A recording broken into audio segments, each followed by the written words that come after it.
Ito po yung anak ko, si Princess Bina Barba. Noong 2006, nagkasakit po yung anak ko.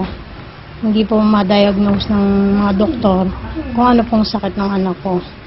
Marami na po akong pinagdalang ospital sa mga private doctor po, tapos sa Mateo General Hospital, sa Provincial Hospital ng Malolos, at ang huli po ay sa PGH.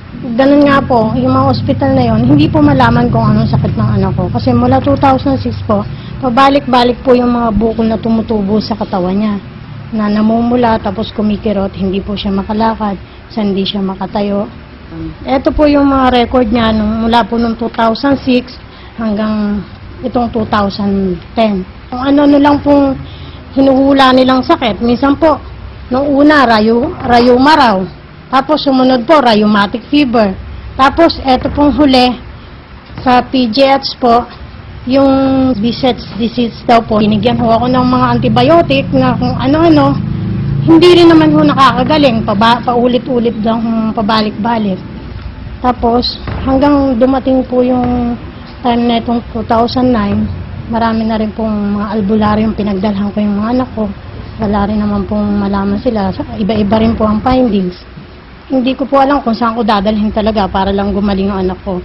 Nag-aaral po kasi sa BSU, third year college po. Hindi ko na po pinapasok kasi po hindi ho talaga niya kayang lumakad. Wala po naman kami masyadong pinagkakakitaan. 3 po yung anak ko. Kaya nung dito po kasi ako nagtatrabaho kay Mami Liz, nabanggit po ni Mami Liz na meron siyang alam na gamot tungkol sa mga herbal na magpapagaling sa anak ko. Hindi po ako nagdalawang isip, dinala ko po dito yung anak ko. Tapos, sa totoo lang po, wala kaming kapera-pera nun. Sabi po sa akin, eto, subukan mo.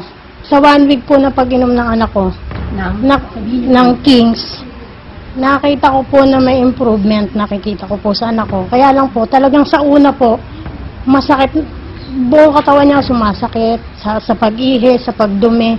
At saka minsan po, nahihilo siya. Talagang umiyak po siya sa akin hanggang hindi kami makatulog gabi-gabi.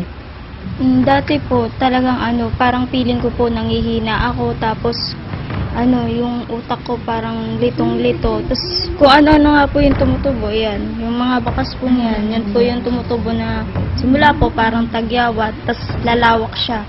Pulang-pula po. Tapos, kung saan po siya tumubo, dun po sasakit. Tapos kapag sa paa naman po, di po talaga ako makalakad. Kung kapag gusto kong tumayo, hindi ko po magawa. Gagawin ko po, gagapang po. Dati po kasi dami ko na po ininom na antibiotic, mga gamot. Tapos may mga injection pa po nung nasa ospital ako. Wala, lalo po ako nanghihina. Kaya nung inirekomenda po sa amin yung Kings, talaga pong hindi na ako na kahit anong lasa niyan, iinumin ko, basta gumaling lang ako. Binababad ko po muna sa dila kahit ilang segundo lang o ilang minuto. Tapos po, sabay lulunukin po. Nung pagkainom ko po nun sumasakit yung mga ugat ko para pong yung ini-injection na gamot. Yun po, parang ginigising yung mga ugat ko po. Tapos sa paghihi ko, ang hirap-hirap. Sabi ko po, parang hihinga pa ako ng malalim bago ko ilabas yung ihi ko. Tapos, yun nga po, yung minsan masasakit yung ganito. Minsan hindi ako makahinga. Kumbaga, parang nililinis po. Nung una po, natakot ako. Tapos, gusto ko nga po, itigil na eh.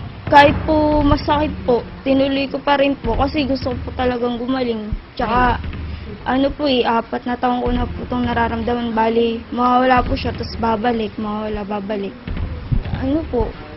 Siyempre po nagpapasalamat po ako kay God. Kasi kung hindi dumating yung Kings, siguro kung hindi niya ginawang halimbawa yan para sa akin, hindi ako gagaling. Tsaka po,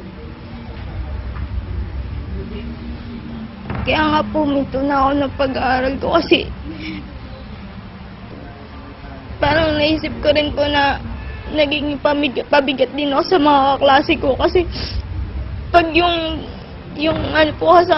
building po kasi namin hanggang 5th floor po. Bali inaakay nila ako. Parang ang sa akin lang kahit tinutulungan nila ako, parang ang hirap po kasi parang pabigat ako sa kanila.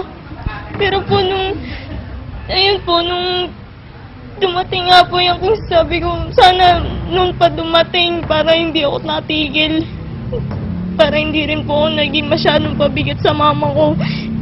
Alam niyo po, noon po inisip ko, sana kunin na ako kasi parang wala po akong silbi, inutil, ganun. Lahat po naisip ko na. Pero po nung, yun nga, binigyan pa pala ako ng pag-asa ni God na gumaling. Kaya salamat po kay God, tapos pati rin din po sa Kings. Siyempre po, masayang masaya ako. Isa pa, sabi ko nga po, kahit ka ako ganito lang ang trabaho ko, nakikita ko nung maayos yung anak ko, walang nararamdaman, okay naman po. Naging maligaya po ako nung nawala na yung sakit na dinadala ng anak ko.